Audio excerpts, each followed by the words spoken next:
আসসালামু আলাইকুম প্রিয় দর্শক। আজকে 13ই জুলাই 2025। আজকের এই দিনে 1973 সালে মরক্কো বাংলাদেশকে স্বাধীন রাষ্ট্র হিসেবে স্বীকৃতি দেয়। আরেকটি গুরুত্বপূর্ণ ঘটনা ছিল 1973 সালে আফগানিস্তানকে প্রজাতন্ত্র হিসেবে ঘোষণা করা হয়। এই দিনের আরেকটি উল্লেখযোগ্য ঘটনা আছে। 100 খ্রিস্টপূর্বাব্দে জুলিয়াস সিজার, রোমের একজন সেনাপতি এবং একনায়ক শাসক ছিলেন, তার জন্ম হয় এই দিনে। যাই হোক, আমরা আজকে পড়াশোনায় চলে যাই। অ্যাবেট, অ্যাবেট অর্থ কমানো, প্রশমিত করা, কোনো কিছুর প্রভাব কমিয়ে নিয়ে আসা। অ্যাবেটের ইংরেজি সিনোনিম আছে ডিক্রেইস। পরবর্তী শব্দটি হচ্ছে অ্যাবসার্ড। অ্যাবসার্ড অর্থ অযৌক্তিক, হাস্যকর। আনরিজনেবল, আনরিজনেবল, অকারণে, অ্যাবসার্ড। এরপরের শব্দটি হচ্ছে অ্যাবান্ডান্ট। অ্যাবান্ডান্ট শব্দের অর্থ অধিক, প্রচুর, প্লেন্টি, অ্যাম্পল।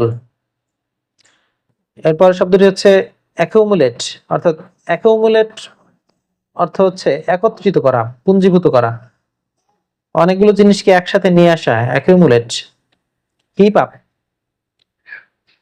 অ্যামাস, মাস শব্দের অর্থ অনেক, অ্যামাস অর্থ হচ্ছে অনেকগুলো একসাথে করা। এরপর আছে অ্যাডেপ্ট।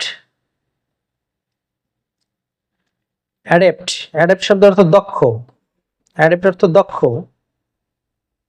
কুশলী, স্কিলফুল, এক্সপার্ট, মাস্টার। এরপরে শব্দটি হচ্ছে অ্যাডমায়ার। অ্যাডমায়ার অর্থ হচ্ছে উচ্চ ধারণা পোষণ করা। অ্যাডমায়ার অর্থ উচ্চ ধারণা পোষণ করা, প্রশংসা করা। Praise, respect. এরপরে শব্দটি হচ্ছে অ্যাডাল্টারেট। অ্যাডাল্টারেট অর্থ ভেজাল মেশানো। অ্যাডাল্টারেট অর্থ হচ্ছে ভেজাল মেশানো, কন্টামিনেট, দূষিত করা। এরপরে শব্দটি হচ্ছে অ্যানয়ে। অ্যানয়ে, অ্যানয়ে, অ্যানয়ে অর্থ হচ্ছে জ্বালাতন করা, বিরক্ত করা, ডিস্টার্ব করা।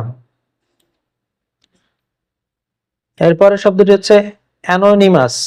অ্যানোনিমাস অর্থ হচ্ছে নামহীন, বেনামি, নেমলেস। এরপরে শব্দটি হচ্ছে অ্যাংশাস। অ্যাংশাস শব্দের অর্থ উদ্বিগ্ন। আমরা কোনো বিষয়ে যদি উদ্বিগ্ন হই, দুশ্চিন্তা করি, সেটা হলো anxious, anxious. অরিড, concerned, alarmed, nervous, এই সবগুলো এই যে অ্যাংশাসের ইংরেজি প্রতিশব্দ। আজকের সর্বশেষ শব্দটি হচ্ছে অ্যাসিস্ট, সহযোগিতা করা। ফুটবল খেলায় গোল অ্যাসিস্ট করে না, একজন আরেকজনকে সহযোগিতা করে।